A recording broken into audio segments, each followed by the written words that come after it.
दोस्तों, क्या बंगाल इस बार फिर ममता बनर्जी जीतने जा रही हैं?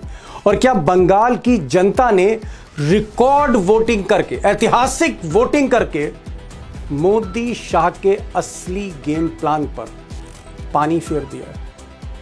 और सबसे बड़ा सवाल कि आज का पहला राउंड, बंगाल का पहला राउंड जिसमें 152 सीटों के लिए वोटिंग हुई, रिकॉर्ड वोटिंग, इस राउंड को जीत कौन रहा है? ममता बनर्जी की टीएमसी जीत रही है, आगे है, बहुत आगे है, या फिर पीछे पीछे तेजी से मोदी शाह का रथ भी आ रहा है?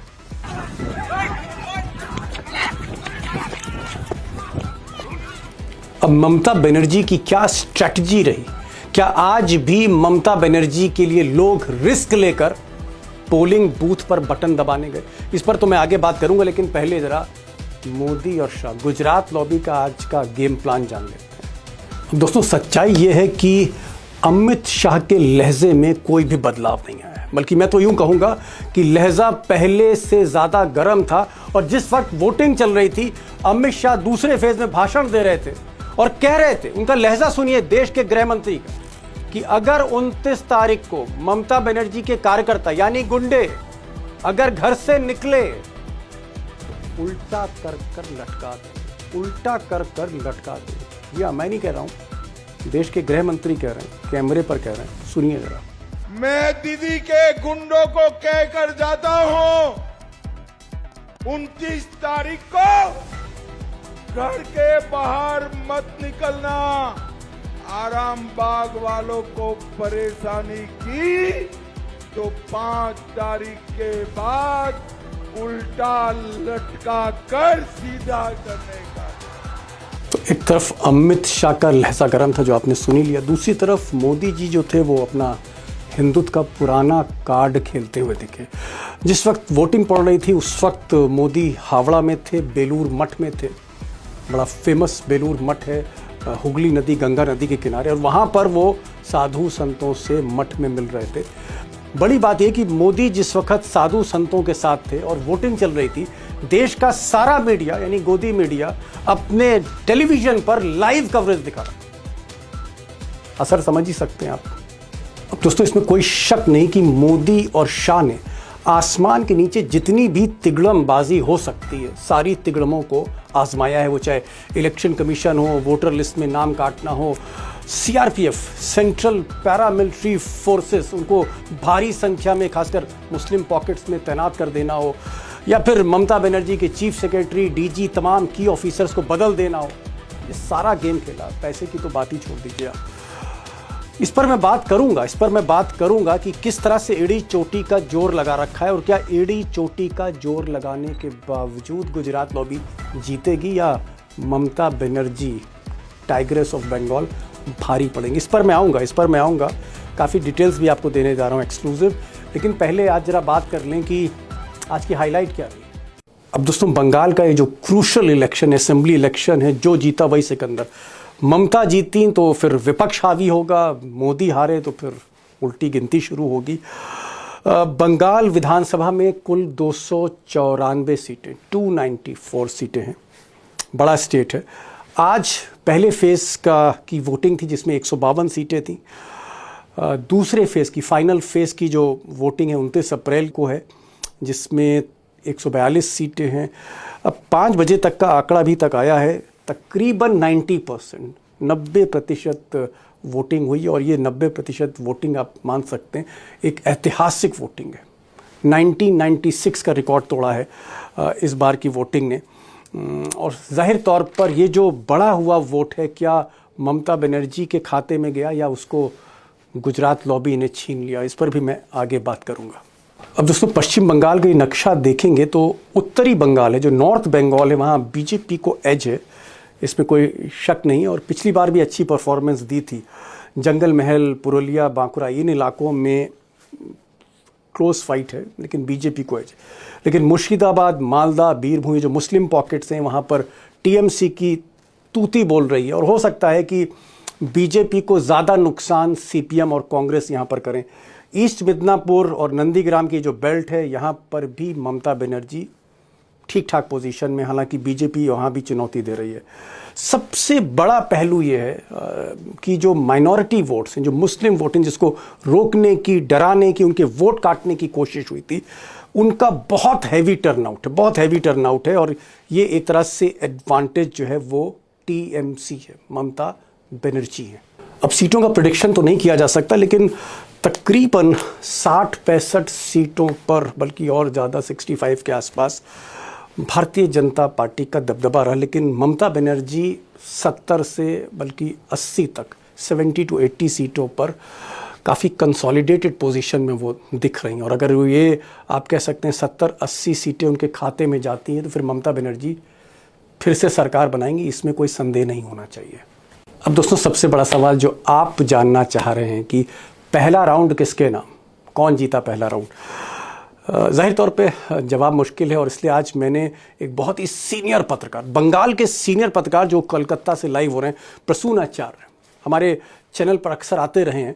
और ममता बनर्जी और प्रसून आचार्य दोनों का कैरियर एक साथ बढ़ा था 80 के दशक में। प्रसून आचार्य पत्रकारिता की लाइन में गए, ममता बनर्जी राजनीति की लाइन में गई। ममता बनर्जी मुख्यमंत्री बनी, प्रसून आचार्य एक अच्छे खासे संपादक बने। प्रसून आचार्य होंगे, बंगला नहीं हिंदी भी ठीक ठाक बोल लेते हैं, आपको समझ में आएगी। और हमारे साथ टाइगर भी होंगे, जी हाँ, अशोक वानखड़े टाइगर। टाइगर, ये बताइए, क्या आपको लग रहा है, वोटिंग की तो हम बात करेंगे कि आज की वोटिंग कैसी थी, क्या थी, मुझे साफ तौर पे ये बताइए कि बंगाल का गेम फंसा हुआ है या मोदी का रथ रुकने जा रहा है? बंगाल का गेम फंसा हुआ है। मैं फंसा हुआ इस दो कारण से बोलता हूं। यदि रेगुलर पॉलिटिकल एनालिस्ट के अनुसार देखूं तो भाजपा के बूथ पे बैठने के लिए आदमी नहीं है, भयानक वोटिंग हो रहा है, बीजेपी के उम्मीदवारों को पीट पीट के लोग भगा रहे हैं। इसका मतलब जनता का रुख दिखता है कि ममता वापस आ सकती है बम्पर वोट से। लेकिन मेरा डर 29 तारीख तक का नहीं है आज दीपक भाई। मेरा डर है 29 के 3 के बीच में क्या होगा। यही खेल बिहार में हो। 29 से 3 के मतलब सेकेंड फेज की जो वोटिंग 29 को खत्म होगी, 4 तारीख को काउंटिंग है। टाइगर एक बड़ा सवाल उठा रहे हैं, बहुत बड़ा सवाल, कि भाई 29 और 3 के बीच में ये जो दिन है, इसमें कौन सा खेला होगा। चीफ सेक्रेटरी सरकार का है, केंद्र सरकार का, डीजीपी उनका है, कलेक्टर और एसपी उनके बैठे हुए हैं, पैरामिलिट्री फोर्सेस उनके हाथ में है। आज सुबह कुछ जगह से रिपोर्ट आई थी, दादा आचार्य जी बहुत सीनियर है हमसे, वो उसको एंडोर्स करेंगे, जो खबरें हमारे पास आई यहाँ दिल्ली में, कुछ जगह पैरामिलिट्री फोर्सेस के लोगों ने वोटिंग किया। Oh my God. अंदर वो कोई गया, बोले बटन बोला, हो गया वोट तुम्हारा, जाओ। बाहर आके लोगों ने कहा कि ये क्या गुंडागर्दी है। सबसे बड़ा प्रॉब्लम दीपक भाई क्या हो रहा है कि यहां कोई रिड्रेसल व्यवस्था नहीं है। आप इनके कुकर्मों का पाठ लेके कहां जाओगे? इन्हीं के दरबार में जाओगे।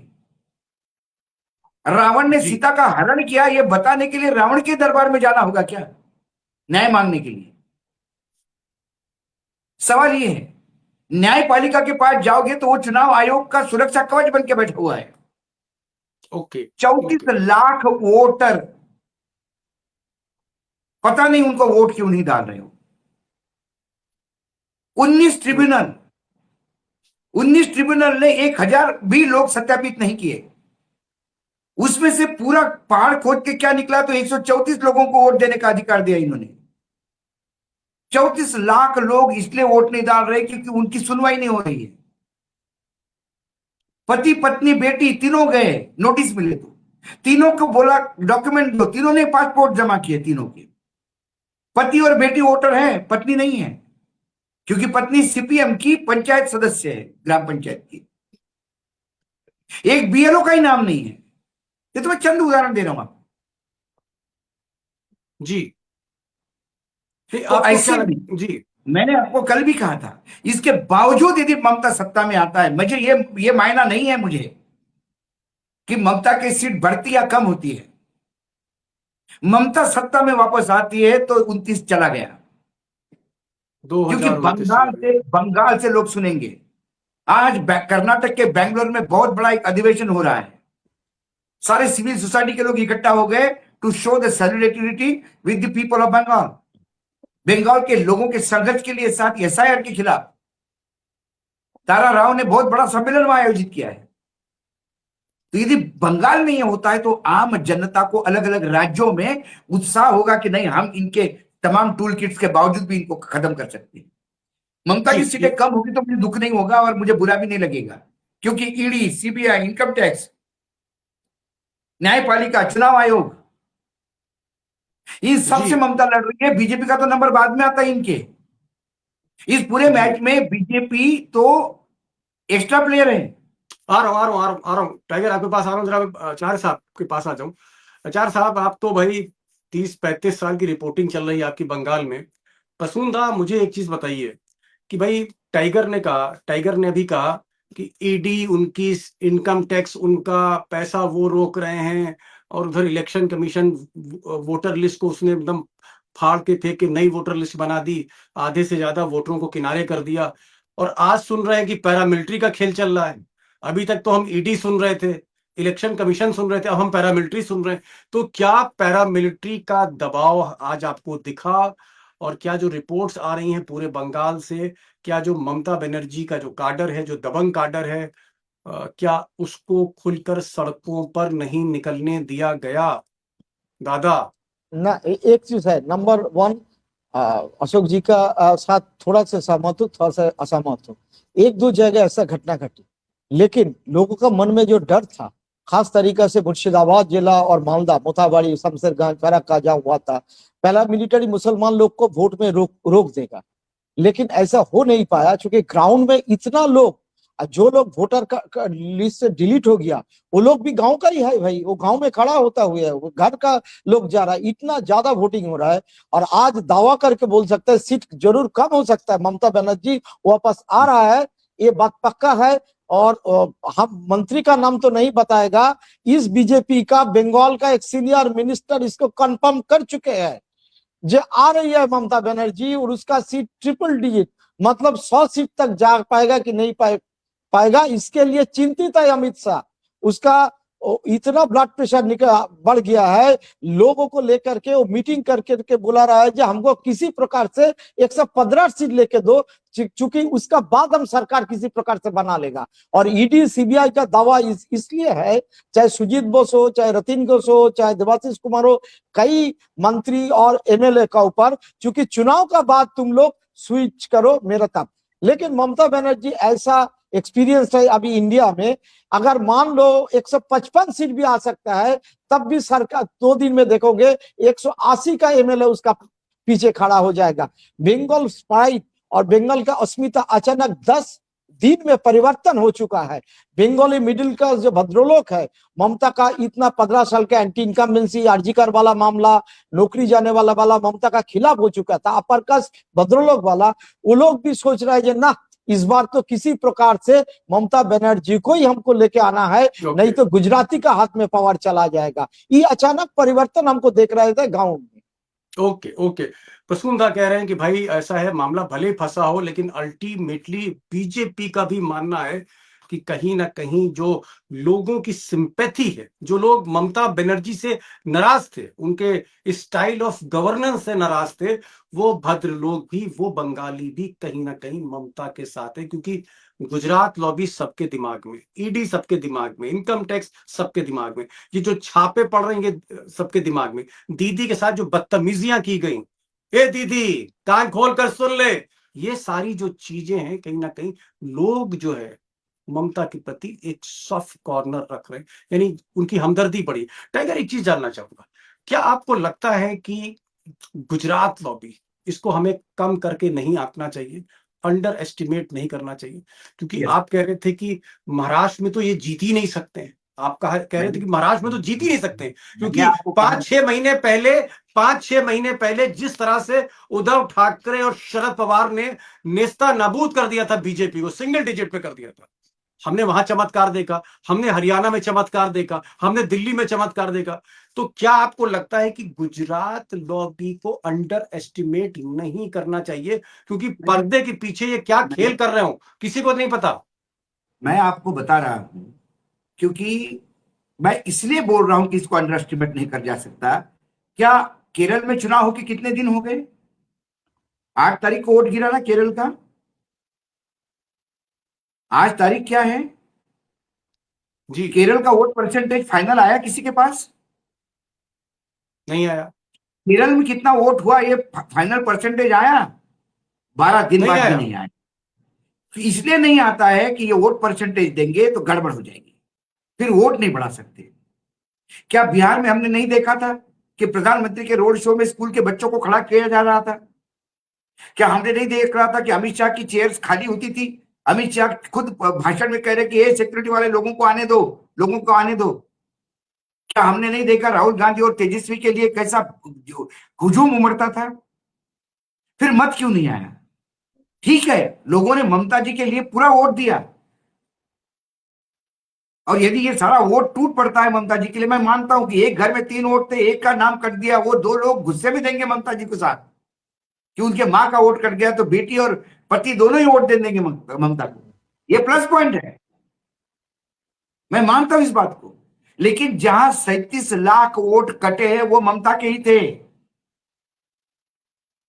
मुर्शिदाबाद में कितने, एक एक कॉन्स्टिट्यूंसी में 80-80 हजार वोट कटे हैं।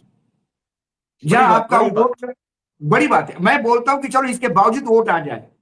आपने वोट दिया, लोगों ने दिया, उसके बावजूद हरियाणा में से लोग हमको पूछते थे, हमारे ऑफिस लोग आके बैठ गए, पंचायत वाले सारे, जो जातियों की पंचायतें होती है, बोले कैसा हो गया, हमारे गांव में से तो एक वोट भी नहीं गया।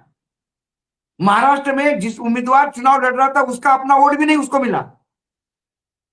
क्या कहोगे, who is going to listen to it? कल इसके बावजूद भी बीजेपी सत्ता में आती है तो हम क्या करेंगे? हम दादा साहब, आप तीनों लोग, हम क्या करेंगे? ममता क्या करेगी? कोर्ट में जाएगी, चुनाव आयोग के पास जाएगी? क्या चुनाव आयोग सुनने को तैयार है? क्या कोर्ट सुनने को तैयार है? मत गिने जाते हैं, उसमें भी लफड़ा होता है। हारे हुए उम्मीदवार को सर्टिफिकेट दे देता डीएम। क्या करोगे? आप चिल्लाते रह जाओगे, वहां लाठीचार्ज करोगे, वहां पत्थर फेंकोगे, क्योंकि इनके एक एक एक पिक्चर आई थी चाइना टाउन, उसमें एक विलन था जागीरा। 4 आर्मी ऑफिसर बदला लेने के लिए उससे लड़ते हैं। जब उसको घेरते हैं तो जगीरा का डायलॉग क्या होता है? ए फौजी, हमको लड़ने की हिम्मत तो ले आएगा, कमीनापन कहां से लाएगा? क्या बात, क्या बात, क्या बात। आ रहा हूं टाइगर, आप लास्ट आपसे रिमार्क मुझे लेना है। दादा, आपने तो इतने इलेक्शन कवर कर लिए बंगाल में, आज भी आप देख रहे हैं रिकॉर्ड वोटिंग हो रही है, बम्पर वोटिंग हो रही है। ये जो रिकॉर्ड वोटिंग हो रही है, क्या आपको लग रहा है कि जो बड़े हुए वोट हैं, ये जो रिकॉर्ड वोटिंग है, लोग ममता बनर्जी की हमदर्दी में आ रहे हैं या फिर बीजेपी का वोट बढ़ रहा है? क्या कह रहा है भाई, आपका तजुर्बा क्या कह रहा है प्रसून? न, एक चीज है जो 58 लाख पहले डेट शिफ्टेड डिलीटेड निकल गया था। पहले तो वोटिंग होता नहीं था ना, जो डेट लोग का हमेशा थोड़ी फॉल्स वोटिंग होता था, जो दूसरा जगह चला गया उसका वोटिंग थोड़ी होता था सबको, वो तो कम हो गया ना। उसी हिसाब से परसेंटेज कीजिएगा तो 2-3%, 4% ऐसे ही बढ़ जाएगा। और इतना परेशानी से लोगों का लाइन पे खड़ा होते हुए हमारा वोट अपना प्रसून आचार्य का, मेरा नाम टाइटल गलत उसमें डाला है। ओह माय तो गॉड, कि पता नहीं है कैसे डाला है, मेरा फैमिली का बाकी लोग का ठीक है। तो हर लोग इस बार उम्मीद लेके हम वोट जरूर देंगे। लोगों का डर था अभी तक, पर्टिकुलरली मुस्लिम कम्युनिटी को, जो हमको रोक देगा सेंट्रल फोर्स, लेकिन ग्राउंड में लोग इतना तैयार होकर बैठे हैं। और ममता बनर्जी खुद अपना घर में वॉर रूम पे बैठे हैं, संभाल रहा है, वो कोई निकाल नहीं रहा है। वो हर जगह देखिए, जितना ऑफिसर चेंज किया हुआ है, फिर भी ऐसा मान के चलिए सब अमित शाह का ऑफिसर हो गया, उसका खबर पूरा मिल रहा है कहाँ का क्या हुआ। और एक चीज आपको बताते हैं, काल रात में मुर्शिदाबाद और मालदा में जैसा 3 त्रिकोणीय लड़ाई चल रहा था, सीपीएम भी था, कांग्रेस था, हर जगह कॉन्स्टिट्यूएंसी मुस्लिम मोहल्ला में अपना आपसे मीटिंग हुआ है गांव वालों को, ये किसको वोट देना है। एक पार्टी को पक्ष में हम लोग जाएगा, आइदर सीपीएम, नहीं तो टीएमसी, नहीं तो कांग्रेस, तीनों में वोट बंटने हो नहीं देगा बीजेपी को रुकने के लिए। इसी के लिए कल से आज जो हुमायूं की स्थिति देख रहा है ना, ये लोग गुस्सा में आ गया, हुमायूं सड़क पे बैठ गया, उसका हवा निकल गया, इस कारण नहीं है। और बीजेपी का चिंता इसीलिए बढ़ गया है जे वो तो वोट नहीं बट पाया, मुसलमान को वोट नहीं बट पाया, और ममता बनर्जी को 40% हिंदू का वोट मिलने एकदम पक्का है। जो भी कहिए, ममता बनर्जी ऐसा पॉलिटिशियन मत सोचिए, उसका दुर्गा मंडप या चाहे जगन्नाथ धाम या नेपाल का अनुकरण से उधर कर रहे थे काली टेम्पल, नॉर्थ बंगाल के, हम लोग उसका बहुत चर्चा किया, सरकारी खजाना से पैसा लेके कर रहा है, लेकिन उसमें हिंदू वोट आ रहा है। दीपक भाई, अगर आपके पास जी मेरी कुछ लोगों से बात हुई बंगाल में, मतलब जो लोग नॉर्मल है, जिनको कोई राजनीति से लेना देना नहीं है, उन लोगों का गुस्सा बीजेपी के प्रति इसलिए कि बीजेपी ने इस राज्य को बदनाम करना शुरू कर दिया। जिस हिसाब से पैरामिलिट्री फोर्स और बख्तरबंद गाड़ियां घूमने लगी, एक युद्ध भूमि जैसी स्थिति कर दी, इतना टाइट पोजीशन कर दिया, तो आपने बंगाल को समझा क्या था? उनका ये कहना है कि आपने हमारे बंगाल को क्या समझा? आपने हमारे बंगाल को पाकिस्तान समझा, बांग्लादेश समझा? बंगाल की एक अस्मिता है। और टाइगर, एक आखिरी सवाल चलते ये जो निगेटिविटी बहुत ज्यादा टाइट करने से क्या हुआ, वो होता है ना, बोतल जोर से खोलने जाओ तो चूड़ी ढीली हो जाती है, फिर वो चाकू से काटना पड़ता है ढक्कन, फिर ढक्कन ना खोले। एक ज्यादा ही चूड़ी टाइट की इन लोगों ने, तो इनकी हवा टाइट हो गई अभी बीजेपी वालों के। मुझे लगा इतनी चूड़ी टाइट करी, अपनी बोतल ही टूट गई इनकी। प्रसून जी ने एक बहुत इंपॉर्टेंट पॉइंट कहा, उन्होंने कहा कि मुस्लिम्स को पहले थोड़ा सा संदेह था, जिस तरह से मोदी जी, शाह साहब, बीजेपी के भाषण चल रहे थे और पैरामिलिट्री फोर्स की जिस तरह से फ्लैग मार्च और पेट्रोलिंग हुई, मुसलमान डरा हुआ था कि पता नहीं क्या हो जाएगा। लेकिन आज मुस्लिम गांव से लेकर कस्बों तक, शहरों तक, जो बड़ी कंस्टिट्यूंसी है मुस्लिम पॉकेट्स हैं, वहां मुस्लिम्स बड़ी संख्या में कॉन्फिडेंस के साथ वोट देने आए। और जो सेंट्रल पैरामिलिट्री फोर्सेस हैं, उनका मैं हमेशा इज्जत भी करता हूँ। सीआरपीएफ ने कोई ऐसी राजनीति नहीं खेली, कम से कम मुस्लिम इलाकों में मुस्लिम्स ने वोट दिया। तो दादा को लग रहा है कि ममता बनर्जी कहीं ना कहीं पहला राउंड भी निकालेंगी, दूसरा भी निकालेंगी। अब टाइगर, एक आखिरी में सवाल आपसे मैं पूछ रहा हूं, क्योंकि मेरे पास समय सिर्फ 2-2.5 मिनट है। क्या आपको लगता है कि अगर फाइट टफ है, ममता को एज है, मान लीजिए अगर नरेंद्र मोदी और अमित शाह के हाथ से बंगाल की बाजी निकल जाती, मान लीजिए हाइपोथेटिकल सर, मान लीजिए अगर ये बाजी निकलती है बंगाल की, फिर क्या आगे? आने वाला हर विधानसभा चुनाव इनके लिए बंगाल होगा। ओ माय गॉड, उल्टी गिनती क्योंकि शुरू होगी। बंगाल ने हमेशा देश के राजनीति को दिशा दी है। ओके, मैं हमेशा कहता था कि बंगाल की तासीर अलग है। बंगाल को गुजरात या महाराष्ट्र या मध्य प्रदेश या छत्तीसगढ़ समझने की गलती ना करना। उसी तर्क पे मैं कह रहा हूं कि यदि बंगाल ने दिखा दिया कि सारे टूलकिट तुम्हारे होने के बावजूद, ईडी, सीबीआई, इनकम टैक्स अधिकारी, चुनावी आयोग, पैरामिलिट्री फोर्स, पैसा, दादागिरी, ये सब कुछ होने के बाद भी लोकतंत्र जिंदा रह सकता है, तो बाकी राज्यों में, मतलब अखिलेश यादव के लिए राहत है। राज्य जो स्लीपिंग वॉल्केनो है वो एक्टिव वॉल्केनो हो जाएंगे। अखिलेश यादव के लिए अच्छी खबर होगी अगर बंगाल हाथ से निकलता है गुजरात में। यकीनन, यकीनन। एक 30 सेकंड लूंगा मैं। दादा, जब हम घूमते हैं लोगों के बीच में, तो लोग क्या कहते हैं पता है? अरे क्या फायदा यार, तुम भी क्यों बोल रहे हो इनके खिलाफ, आप कुछ भी करो चुनाव तो यही जीतते हैं। ये जो धारणा है ना, कुछ भी करो चुनाव यही जीतते हैं, इसके वजह से कई वोटर उत्साहित नहीं होते, वोट देने नहीं जाते, एकदम डिप्रेशन में आ गया है बहुत सारा समाज का एक तबका। बंगाल उनके लिए एक बूस्टर डोज होगा। नहीं यार, इतना कुछ करने के बाद भी दीदी जीत के दिखाती है। जीता जा सकता है इन लोगों से, जीता जा सकता है। ये एक बूस्टर डोज मिलेगा पूरे देश को, और 2029 के लिए बहुत बड़ा प्रश्न चिन्ह होगा इनको। अशोक वानखेड़े, टाइगर, और साथ में प्रसून आचार्य, 35 साल की रिपोर्टिंग पश्चिम बंगाल में। ममता बनर्जी के साथ करियर की शुरुआत थी, ममता बनर्जी नेता बनी, वो प्रसून दा एक जाने माने संपादक बने। इनका ये कहना है कि मुस्लिम्स में आज थोड़ा सा कॉन्फिडेंस आया है, उनको जो डर था वो डर दूर हुआ है, खुलकर वोटिंग हुई है, रिकॉर्ड वोटिंग हुई है। ममता बनर्जी के चांसेस हो सकते हैं, जो बड़ा हुआ वोटर है क्या वो ममता बनर्जी के लिए होगा। लेकिन टाइगर कह रहे हैं कि पर्दे के पीछे जो खेल हो रहा है वो किसी को नहीं दिख रहा है। वो कोई महाराष्ट्र जैसा खेल ना हो जाए, वो कोई हरियाणा जैसा खेल ना हो जाए, दिल्ली जैसा खेल ना हो जाए, इसलिए गुजरात लॉबी को कम करके आंकना भी नहीं चाहिए। प्रसूनदा जी, टाइगर जी को सवाल है, टाइगर जी अमित शाह क्यों बोल रहा है ये जो मीटिंग में, वेस्टिन होटल मेरा घर से बहुत ज्यादा दूर नहीं है, बीजेपी के कार्यकर्ता जो मिटिंग पे बुला रहा है ना, उसका वही से हमको खबर मिला जो हमको किसी प्रकार से 115 सीट लेके दो तो सरकार, अरे जादू का आंकड़ा तो 148 है, वो क्यों ऐसे डेली? और कोई किसी को पूछिए बीजेपी को, वही लोग बोल रहा है कि 110-15 हो जाएगा तो हम लोग सरकार बना लेगा। ये कैसे? मैं वही कह रहा हूँ, उनको एक कॉन्फिडेंस है, उनको एक कॉन्फिडेंस है कि यदि 115 आ जाए हम तो राज्यपाल हमारे हैं, हम क्लेम कर देंगे। राज्यपाल बोलेंगे आपने भी क्लेम कर दिया, आपने भी क्लेम कर दिया, ज्यादा ममता के है। लेकिन ममता को सत्ता में बुलाने के लिए 1 महीने का टाइम राज्यपाल ले सकता है। कई बार महाराष्ट्र में हुआ था, क्लेम करने गए थे, उद्धव ठाकरे ने क्लेम करने के बाद भी शपथ लेने के लिए नहीं बुला रहे थे।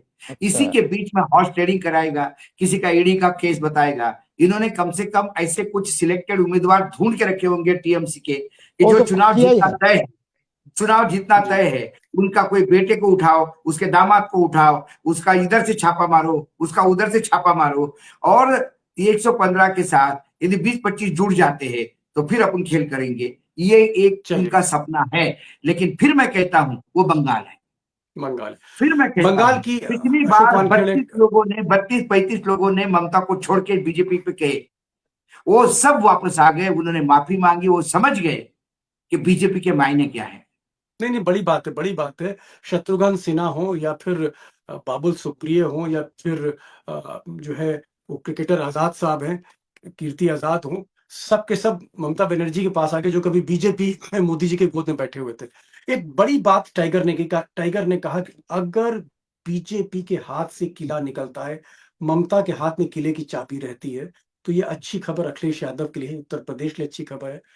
एक उम्मीद बन सकती है। और मोदी जिनका जो रथ है, विजय रथ, हरियाणा को चीरता हुआ, महाराष्ट्र के आगे निकलता हुआ, दिल्ली को जीतता हुआ, बिहार पे फतेह करते हुआ, ये जो रथ बंगाल में रुकेगा, इसका दोस्तों एक इम्पैक्ट पड़ेगा, एक डबल इम्पैक्ट पड़ेगा हिंदुस्तान की राजनीति में।